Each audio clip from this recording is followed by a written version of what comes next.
दक्षिण मुंबईतल्या जागेवरनं महाविकास आघाडीमध्ये काँग्रेस आणि ठाकरे गट आमने सामने आल्याचं चित्र आहे।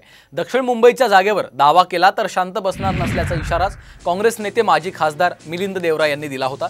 तर काँग्रेसकडनं अधिकृत चर्चा झाल्याची माहिती नाही असा पलटवार संजय राऊतांनी केलाय। यावर अरविंद सावंतांचा राजकीय बळी दिल्याची खोचक टीका नितेश राणेंनी केली आहे। इम्पॉर्टंट गोष्टी मी दक्षिण मुंबईतील सर्व कार्यकर्त्यांना सांगू इच्छितो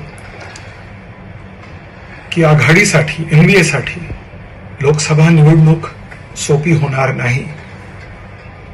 कोणीही सार्वजनिक विधाने आणि दावे करू नयेत आणि जर एखादा पक्ष औपचारिक चर्चा पूर्ण होईपर्यंत थांबायला तयार नसेल तर काँग्रेस ही जागावर दावा करू शकते आणि उमेदवारांची घोषणा करू शकते।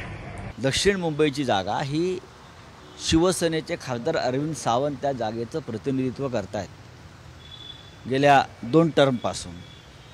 हे गेले 10 वर्ष ती जागा शिवसेना लढते आणि जिंकते हे आपल्याला माहीत असेल। मिलिंद देवरा पण त्या जागेसाठी मला माहीत नाही काँग्रेसकडून अधिकृतपणे त्या जागेसाठी काही चर्चा झाल्याचं माझ्याकडे माहिती नाही। आता ही दक्षिण मुंबईची जागा हे मिलिंद देवराच लढवणार आहे तसं ठरलेलं आहे।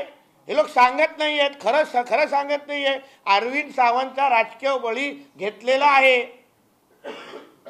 हे आज नाही तर उद्या बाहेर येणार।